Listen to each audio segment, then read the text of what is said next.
All right, let's jump into the first topic of the night here, gang. And I see everybody in the chat. Thank you all for making us a part of it. Even hit that like on the way in. And yeah, if you're new here, feel free to sub to the channel. I thought this would be interesting to dive into the top 5 most underpaid Packers players right now on the roster and kind of show a little bit of extra appreciation for these guys that are on the roster. The Green Bay Packers are getting away with robbery. While you hear about massive quarterback contracts, a real secret to their success is players delivering Pro Bowl level performances for a fraction of the cost. This is about getting insane impact for minimal cap space, giving the team a huge competitive advantage. Today, we're calling out the 5 biggest bargains on the Packers payroll, the players whose agents should be demanding a new deal tomorrow. We hope that doesn't happen, by the way. But let's get into it. I want to say this right off the bat. Josh Jacobs could have made this list for the production he had, in my opinion. Xavier McKinney, although on the surface it looks like he's a very, very high-paid safety for his production, he could have made the list. There's several. Romeo Doubs is one that reached that Tier 1 performance bonus or whatever it was called that jumped to $3 million, even at $3 million, and the fact that he made less than $2 million the first 3 years in the league, he could have made this list as well. There's just a multitude of players that could have made this list. You guys got any thoughts, any comments before we dive into the 5 players that I put together on this list? Tip your cap to Goody. That's a big reason why we're quote unquote stealing right now with the level of talent that we have versus the payroll that we have. So big props to our GM for sure. Yeah, I'd say also, shout out to Ed Policy. I see that in the chat too, because I'm sure he had his hands in there a little bit with the contracts and all that sort of stuff. And, as much criticism and grief as the front office of Green Bay has received over the last 10 years and plus, they do things the right way. Each year, I think it's Ryan's talked about it multiple times.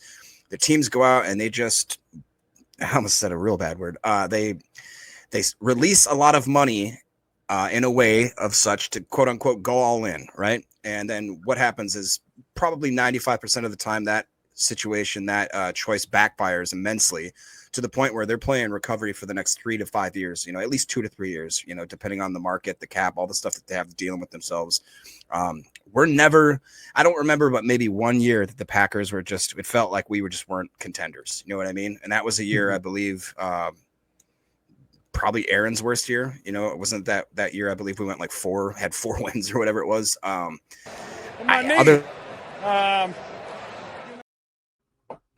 Exactly, Aaron. I don't ever remember not having at least actual positivity and hope for this team, which I think, a lot of times it's hopium, but I sincerely think that the Packers front office for the last 30 years has put us in a position to at least compete every single year. And that's all you can ask for. Right. And again, in this picture right here, it was kind of a little bit of clickbait, to be honest with you. I put Russ Ball in there, who handles the contracts, right? And of course, Ed Policy, who's going to be now stepping into that new president/CEO role for the Green Bay Packers. But the reality is all 5 of these players on this list, in my opinion, the 5 most underpaid players were draft picks. Yep. So the structure of those contracts are already in place. Tim knocked it out of the freaking park when he said, thank Brian Gutekunst, because I'm telling you, the reason these 5 players are on the roster is because he drafted them. And it's the same exact reason that their contract is so minimal. And you guys tell me if you agree with this list when we get done here. We'll hit them one at a time. But number 5 on the list is safety Evan Williams. Kicking off at number 5 is a key piece of the Packers' revamped defense. Rookie safety, of course, 2 years ago. Evan Williams, in a league where top safeties are getting paid like star cornerbacks, Williams represents incredible value as a 2024 fourth-round pick. He signed a 4-year deal worth just over $4.8 million. His 2025 base salary is a mere $960,000. For comparison, top safeties like Antoine Winfield Jr. and the Packers' own Xavier McKinney command over $16 million per year on average. Again, average annual value. For that price, the Packers get a player who earned a starting role and was even named to the PFWA All-Rookie team. Williams has been lauded for his intelligence, instincts, and sound tackling. He stepped up to start alongside Xavier McKinney, proven to be a reliable force in the secondary, getting a starting caliber safety who plays a crucial role in Jeff Hafley's new defensive scheme for under $1.2 million in cap hit. is an absolute steal that provides massive financial flexibility. When you look at the details of the contract here, guys, we are going into year 2 of his contract. The base salary, $960K, the signing bonus of $200,000, which brings the cap hit for this year up to $1.1 million. Only $1.1 million. If you break that down, Tim, over the entirety of the roster and the salary cap allocation, he basically accounts for 0.42% of the salary cap this year. Absolutely wild that this guy made pretty much the PFF all rookie team. And we did a chalk talk on him the other day. Everybody was just like, dang, we got us a dog here to play alongside Xavier McKinney. Pennies on the dollar, Tim. What do you think? Yeah. He's worthy of making the list? Oh, yeah, definitely. You said 0.42%? Is that what you said? Right. While also attributing for 42% of our defense on the back end, probably, or something crazy like that. I mean, I think we all had high hopes for him. We were excited on draft day when we got him. But I don't think any of us really thought he was going to have the type of year that he had last year as a rookie. So again, tip your cap to our GM, and hopefully he balls out, takes another step this year. And 1 year from now, we're talking about lock this guy up now, restructure him, whatever it takes to keep him around for the long haul. But right now, all signs point to Evan Williams being a massive, massive draft pick from Goody for sure. Yeah. And Ed Madden says in the chat here, Jacob gets to learn from X. The fact that he's going to be playing alongside Xavier McKinney this entire time is absolutely wild. What do you think about Evan Williams coming in at number 5 on this list? Yeah, I think it's like Tim said, it's going to be maybe one of Goody's best draft picks. Just the longevity I see in Evan Williams' career, just because we mentioned it in previous episodes that when a guy walks into the league and has a decent 60s grade in that PFF, it's generally a good indicator of how his career is going to go. And to mimic what Tim said, I don't think that any of us really gave him his flowers when we had that draft of 3 safeties. Definitely. Yeah. And you guys know, again, I was still love Bullard. I want him to succeed. I loved Katan Oladapo. We had the theme song. Everything was, it was just Evan Williams sneaking in as the dark horse there and just really surprising. I mean, completely surprising me. Surpassing. Don't you do it. Surpassing any expectation. Yeah. Again, I don't think we reiterated enough how drastic that safety room changed from 1 year. We had Miss Simone Biles as our starter with another guy I can't even remember anymore. And to have a room of 4 or 5 dudes that I think could be starters on pretty much most teams is pretty insane. Yeah, definitely.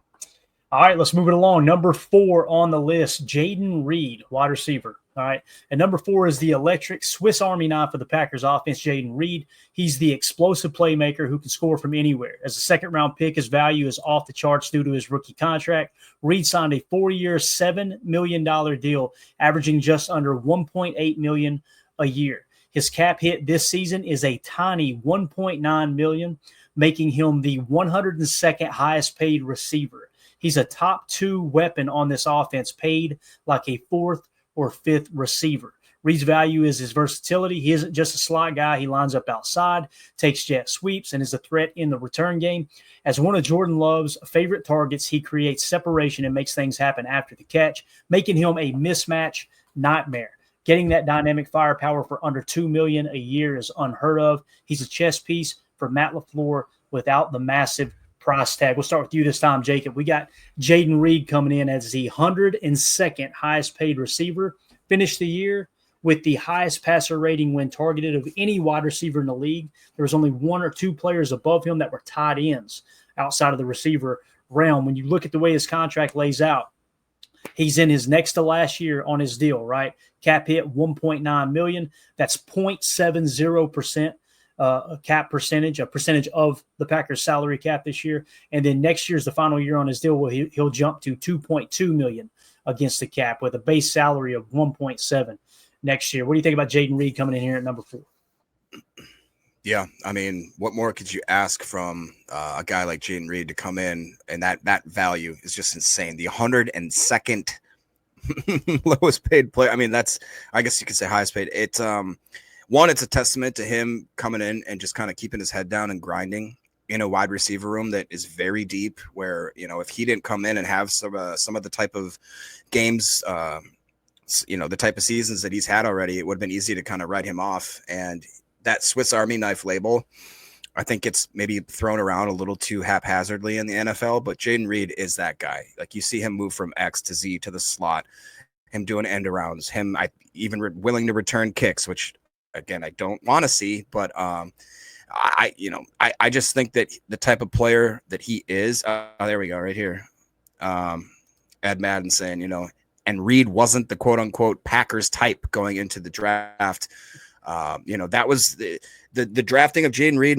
Correct me if I'm wrong, Clayton, basically had us and you rethink the whole way that we do scouting as far as our draft process, just because we really felt like we missed that, those indicators that he would be a stud for our organization. So me being the president fan club of the I am a cheapskate, I think that he is absolutely the best bang for the buck right now at the wide receiver position. Tim, he's led the Packers in receiving the last 2 years, his first 2 years in the league, and this year coming up, 0.70% of the salary cap. When you got receivers that are literally making 20 plus million per, man, it's absolutely wild. Yeah, and rookies getting guaranteed contracts, right? Like, what are you gonna do? It's a crazy new world out here, and I'm just happy that we locked Bird in when we did. Like Jacob was saying, like, didn't seem on the surface like a Packers type. Clearly, Goody and the scouting department had their eyes peeled, and they saw the talent that they had, and they brought him in. And I think Bird is going to take a huge step right here in year 3 as well. If anything, again, a year removed from where we are now, we could be having, really difficult conversations about, which of this handful and crop of second and third year guys are we going to really pay long term. And I think the 2025 season is going to be a really good indicator of that. So I look to Bird to step up this year and get even more value, out of this deal that Goody was able to, lock him into as a rookie. So I'm just happy that he's here, and he ain't going to be cheap for very long, right? We know that. That's exactly right. He's going to get a contract. He's done everything right. He's a Packer type of player. He's a team first guy. There's no doubt in my mind that they're going to pay him, and how much will it be? We'll see. But also with Jaden Reed, don't be surprised if they look at other options in terms of trying to get him extended. I don't think they'll try to do it this year. It'll be going into next year when that contract happens. Probably one of those guys, just like Zach Tom this year. We're talking about him getting a contract done before the end of training camp. We'll be having the same conversation about Jaden Reed next season, I guarantee it. So number 3 on the list, Edgerrin Cooper. Coming in at number 3 is the new centerpiece of the defense, rookie linebacker Edgerrin Cooper, as the 45th pick in the 2024 draft. Cooper is on a 4-year contract, rookie contract, worth about $8.6 million total. His cap hit for the 2025 is less than $2 million. That's pennies for a player expected to be a week 1 starter at a premium defensive position. Top inside linebackers like Roquan Smith command $20 million per year. The Packers are getting a player with all-pro talent and sideline-to-sideline speed for a sliver of that cost. Cooper was brought in to be athletic, playmaking hub in the middle of Jeff Hafley's new defense, a role that Green Bay has needed for years. Getting an immediate high-impact starter at linebacker on a second-year rookie deal is an incredible bargain that gives the front office major financial flexibility. When you look at this deal, guys, he's accounting for 0.70% of the salary cap, with a $1.9 million cap hit. Unbelievable that we got him under contract for this year, plus 2 more, when the dude graded out an 85 on PFF, and some are saying he's going to be a top 5 linebacker this year. What do you think? Since it looks like Tim stepped away for a second. Jacob, what do you think about Edgerrin Cooper being on this list at number 3, man? I mean, you got to know what I think. Like you said, 85. I forget that's how he graded that rookie year. 85 and PFF. That gives all the indications that we got ourselves. I don't want to get. I hate saying that we got a future Hall of Famer because it's just way too early. But all the indicators, all the green flags are showing us that Edgerrin Cooper is an absolute stud, and for him to be, again, less than $2 million. I mean, if he ends up being what I think he could be, what I think we all think he could be, which is an actual legitimate top 10 linebacker in the NFL. I mean, for him to be less than $2 million, it's insane. It's just absolutely insane. Also, it gives us time to bolster that defense around him. We give us one more year to figure out, is Quay a guy? If he's not, we figure out who else we're going to stack up next to Coop, and we start that whole process over. And if Goody hits again, all of a sudden, we are just, I mean, it's clean living, boys, clean living. It's the reason why we don't make stupid, dumb decisions that half the fan base, and I'll admit that I'm sometimes in one of them, that wants us to do something drastic and make a splash signing or something like that. But this is why we don't. This is why we don't. Yeah. Tim, Edgerrin Cooper, man, coming in number 3 on the list. What do you think? I'll tell you what. You want to know what I think? I think I'm extremely grateful for the autographed Edgerrin Cooper rookie card that we received from Mr. Rick in the chat, donating the card to all of us. Yeah. Guys, hang on to it. Keep it out of the sunlight. Keep it in a nice, cool, dry place, because it could be worth some change in a few years. Like Daryl's basement. Keep it in Daryl's basement. I don't know about that, man. You don't want it to be drenched in. Never mind. I'm afraid to say blood on YouTube because it may flag that word. But when I've got to specify now, that's what I meant, and not other fluids. But anyway, Edgerrin Cooper. Watch your butt, man. That's it. That's all. Thank you there, Tay. Yeah, Edgerrin Cooper is one, man, and I think it's awesome too. Tier 2 of importance, right? I want him to be the centerpiece of this defense, right? I want Quay to pan out as well. I really, really do. But, man, Edgerrin Cooper is that dude. Put him right in the middle of this defense. And, again, Mike and Will, that gets tossed around a lot as if, they're not interchangeable. We know they are in the nickel 4-2-5 that we run. But, man, oh, man, put him in the middle of this defense. Keep him in the middle of this defense. It's just, it was so cool to see his snap count go up as the year went on last year for sure. Moving along, number 2. Let's just quick recap. First of all, let's say this. Safety, Evan Williams, tier 2 position, right? Wide receiver, you guys know I don't put it as high on the list as most people do. Edgerrin Cooper, the number 3 cheapest player, tier 2 at that middle linebacker position, right? Now we're getting into tier 1. Number 2 on the list, Rasheed Walker, left tackle. At number 2 is a player with staggering value, starting left tackle Rasheed Walker, a former 7th-round pick. I repeat, Goody found him in the 7th round. He's locked down one of the most important jobs in football. Teams burn top 10 picks and pay millions for a quality left tackle. Actually, tens of millions, I should say. The Packers found theirs with the 249th pick in 2022. Because he was drafted so late, Walker is on an unbelievably cheap rookie contract protecting Jordan Love's blind side. Top left tackles make over $25 million a year. Walker gives the Packers starting caliber play for a tiny fraction of that. He earned the spot after stepping in for David Bakhtiari, starting every game last season and becoming a reliable pass protector. Pro Football Focus gave him a strong 79.6 pass blocking grade, ranking 21st among tackles after he allowed only 3 sacks and over 560 pass blocking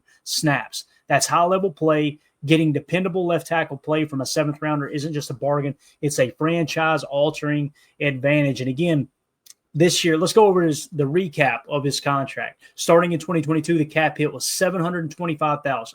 Then it jumped to $890,000. Then it jumped to $1 million flat. And now this year, he's going to leapfrog to $3.4 million. And the reason being, as you can see right here, if you can see my cursor, 2025 proven performance escalator available. He got the first tier proven performance escalator, Tim, which basically it's just like Romeo Dobbs got. If you perform at such a level that you land into that first tier, you're going to make significantly more money than your rookie contract called for. That's something that the Players Association put into the CBA. That was one of the things that they really wanted to bargain on, and they got that put into the collective bargaining agreement. But what do you think about Rasheed Walker here coming in at number 2? He might not be here long, man. I don't know. We'll see. We've definitely got our money out of him so far, that's for sure. I was just going to say it makes perfect sense that Sheed wants to get paid, and he deserves it. I mean, you talk about, going back to 2023, right? D-Bach trying to make his way back. We got, one game out of him that year, and we had a young Sheed Walker step up and really play some damn good football for us, protecting QB1's blind side. So I think he's earned it. I think, it's kind of proof in the pudding right here. if you hit certain thresholds as a first and second year player and you kind of, show your worth, yeah, you're going to get a big contract. And it's either going to be with the team that drafted you or it's going to be somewhere else. And I think that's kind of where we're at with Sheed right now, trying to figure out left tackle. So we'll see how this pans out. But certainly for the time being, it's an absolute steal for the production we're getting out of him. Yeah, Clint, the armchair quarterback, says Goot gets better each year. I'm going to tell you this, man. He is crushed on fourth-round picks 2 of the last 3 years. I think one of those years we didn't even have a fourth-round pick. Gives me a lot of hope for Barron Sorrell. We got an article and a deep dive coming up on him probably as early as tomorrow. I'm excited about diving into that. But Jacob, as someone else said in here, Ed Madden said Sheed is always available too, man. The number one ability in the National Football League is availability. You can be the best football player on the face of the planet, but as we always say, you can't make the club in the tub. If you're not healthy, if you can't go out there and perform, it don't make a hill of beans, man. Yep. Go ahead, Jacob. Yeah, no, I agree completely. I've been on the Rasheed Walker bandwagon since the minute we signed him, and if anything, I'm a little bit upset just the fact that they're not willing to. I hate saying pay the man, but I feel like he deserves a little more respect. And if there was a way to maybe try to get a deal where it was a sweetheart deal for the team, I would love to keep him. Mm-hmm.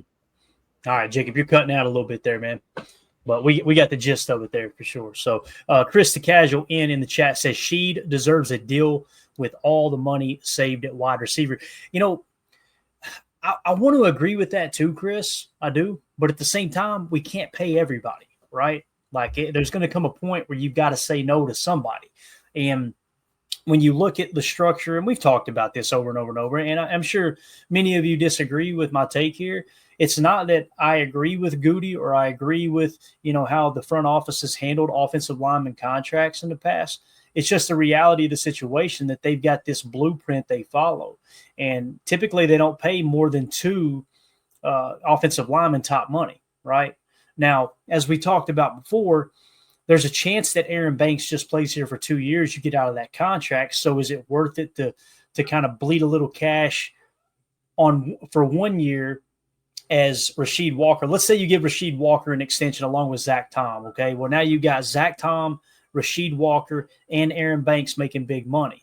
But in 2 years, you can get out of the Aaron Banks contract. Now it's just Rasheed Walker and Zach Tom, right? Elton Jenkins making big money this year. He's wanting more money, it sounds like. We'll see if he gets that before camp finishes out. However, I see Elton Jenkins being gone in a year or two, Tim. So that's going to go off the books there, right? Yep. So we'll see exactly what happens with these other 2 cats. Again, for the right price, I'd be all about bringing Rasheed Walker back. I'm just trying to curb the enthusiasm or the hype around that, I should say, because it's highly unlikely they're going to pay Rasheed Walker, Aaron Banks, Zach Tom, and Elton Jenkins 4 offensive linemen top money. Now, the league's constantly changing too, but we'll see how it goes. That's why Jordan Morgan is the X factor, right? Is he going to make a run at that left tackle spot, or is he going to compete for right guard? We've talked about this a few times. It might make the decision-making process a little bit easier based on how training camp and the preseason kind of shapes up this year. Mm-hmm. Definitely. All right, and moving on to number 1 on the list, surprise, surprise, another tier 1 position of importance, Zach Tom, right tackle.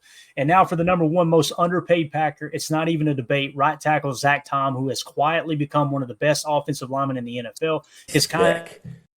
It's one of the biggest bargains in pro football. 2022 4th-round pick. Tom's 4-year deal is worth about $4.16 million total, with a 2025 base salary of just $3.4 million because of the proven performance escalators. Another 4th-round pick, or another draft pick, I should say, getting that escalator. That's insane when top right tackles like Penei Sewell and Tristan Wirfs average $28 million a year.